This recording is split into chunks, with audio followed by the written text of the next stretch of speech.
Hello.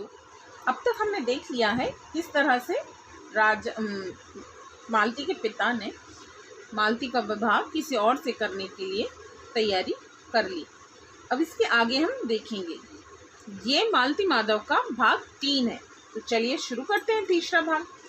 Shivratri का दिन था। मालती की माता ने उसे भगवान महादेव का आशीर्वाद प्राप्त करने के लिए करीब के नगर के एक शिव मंदिर में जाने के लिए कहा। मालती और उसकी सखी वहां गईं। शिव पर चढ़ाने के लिए पास के बगीचे से फूल इकट्ठे करने लगे। भगवती कामंदकी को मालती के मंदिर जाने के बारे में पता था। उन्होंने माधव को भी वहां उपस्थित रहने के लिए कहा था। भगवती कामंदकी भी वहां पहुंच गई। उन्होंने मालती को पास बिठा लिया और उसे बताया कि माधव उसके लिए कितना व्याकुल हो रहा है। मालती और माधव की वेदना के बारे में जानकर बहुत दुख हुआ। उसके बाद उसने मालती की दयनीय अवस्था के बारे में बताया। अचानक वहां का शांत वातावरण किसी के चिल्लाने से अशांत हो गया। सावधान सावधान, एक शेर छूट गया है। वह आदमियों और पशुओं पर हमला कर रहा है। एक लड़की भागती हुई दिखाई दी। वे चिल्ला रही थी, सहायता करो सहायता करो। नंदन की बहन मयंतिका पर शेर हमला कर रहा है, उसे उस जंगली जानवर से बचाओ। माधव तुरंत दौड़कर वहां गया और पूछा, वह कहाँ है? मयंतिका कहाँ है? मालती डर से चिल्ला उठी। अचानक कहीं से मकरंद तलवार से लैस वहां आ धमका और शेर पर झपटा। शेर ने लड़की को तो छोड़ दिया और मकरंद पर धावा बोल दिया।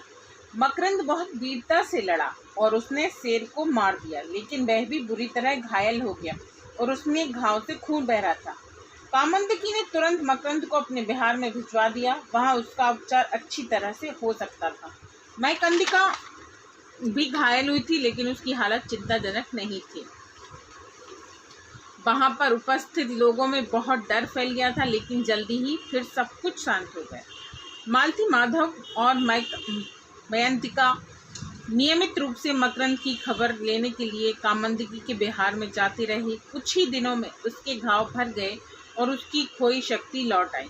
मालती और माधव उसे देखने के लिए प्रतिदिन आते थे। एक दिन माधव को सैनिक कवायद में भाग लेना था, इसीलिए मालती अकेले ही मकरंद को देखने के लिए गई। लौटते समय भगवती कामंदकी ने मालती को अपने साथ एक भिक्षुणी ले जाने के लिए कहा, लेकिन उसने मना कर दिया। कुछ देर बाद भगवती कामंदकी परेशान हो उठी।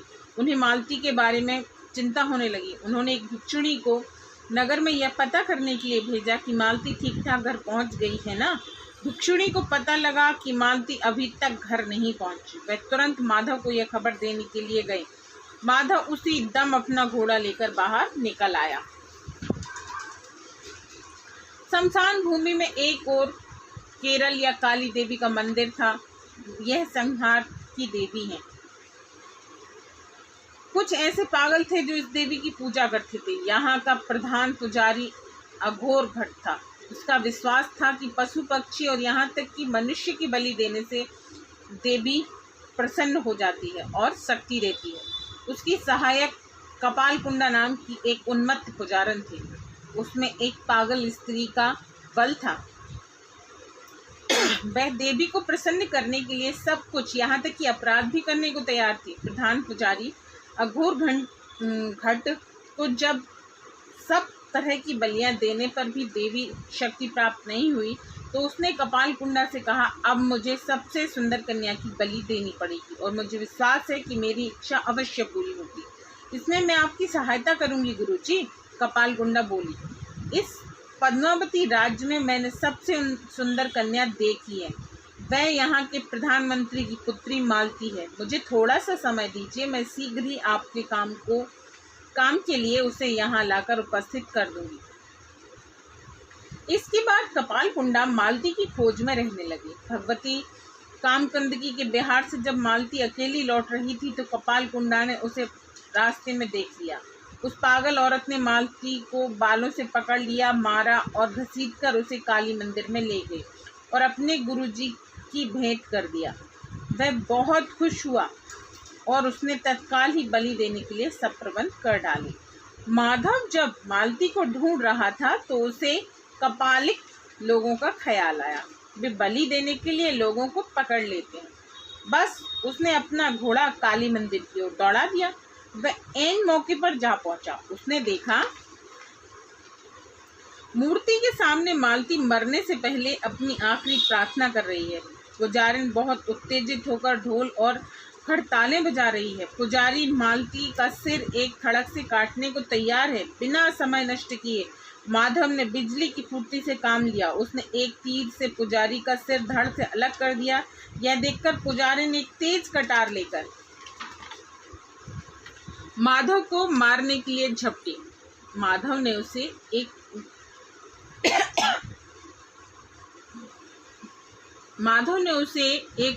चाटा मारा। वह चीखती हुई दूर जा गिरी। क्रूर माधव, तुमने मालती को बचाने के लिए मेरे गुरु को मारा है। तुमने मुझे नहीं मारा क्योंकि मैं स्त्री हूँ, लेकिन तुम याद रखो कि मैं बदला ले सकती हूँ। वह चिल्लाई। जिस आदमी ने नाग को मारा हो वह उसकी नागिन के जहरीले दांतों के रहते भला सुरक्षित कैसे रह सकता है। तब माधव मालती को लेकर जा रहा था तो एक भारी भीड़ भगवती कामंदकी के नेतृत्व में उधर से उमड़ी हुई आ रही थी। जो कुछ वहां हुआ था उसकी सूचना उन्हें मिल चुकी थी और मालती के बाल बाल बच जाने से सब बहुत खुश थे। दिन निकलते समय नंदन के विवाह की बात से जो तनाव पैदा हो रहा था वह बढ़ गया।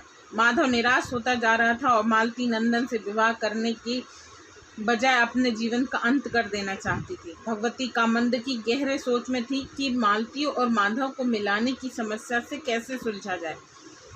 मालती की माता ने उससे कहा कि वह विवाह से पहले नगर में देवी के मंदिर में जाकर प्रार्थना करके उनका आशीर्वाद प्राप्त करे। मालती ने भगवती कामंदकी से भी वहां जाने की अनुमति ले ली। मेरी प्यारी बच्ची, कामंदकी बोली, चिंता मत करो। हम इस तरह योजना बनाएंगे कि अपने उद्देश्य में सफल हो सके। अब तुम अपनी सखी को लेकर मंदिर जाओ। मालती और उसकी सखी मंदिर पहुंच गई। माधव और मकरंद भगवती कामंदकी की आज्ञा अनुसार एक खंबे के पीछे छिपे हुए इनकी प्रतीक्षा कर रहे थे। लेकिन मालती की सखी ने मालती को याद दिलाया कि उसकी माताजी की इच्छा थी कि विवाह से पहले देवी का पूजन करके उनका आशीर्वाद प्राप्त कर लिया जाए। मालती बहुत परेशान थी। वह बोली, मैं तुमसे एक प्रार्थना करना चाहती हूँ। तुम माधव को खुश रखने की पूरी कोशिश करना और उसका ध्यान रखना कि वो कोई ऐसा वैसा काम ना कर बैठे। मेरी जीवित रहने की कोई इच्छा नहीं है क्योंकि मैं दूसरे आदमी से विवाह करने का अपराध करने जा रही हूँ। इसलिए जो कुछ मैं करना चाहती हूँ उससे मुझे कोई रोको मत।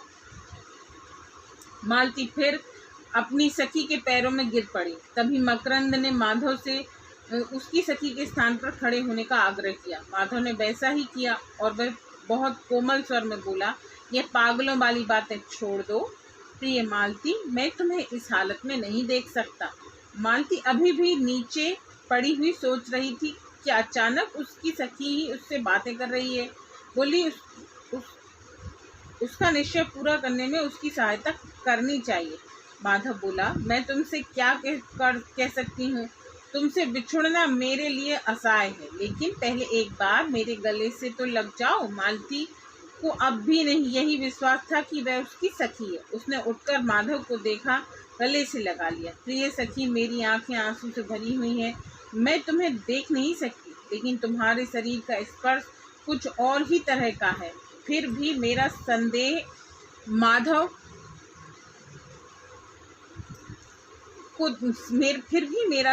माधव को दे देना कि अब मैं उसका चंद्रमुख कभी नहीं देख सकूंगी। प्रिय सखी, मुझे सदा याद रखना और इस माला को जिसे माधव ने मुझे दिया था संभाल कर रखना।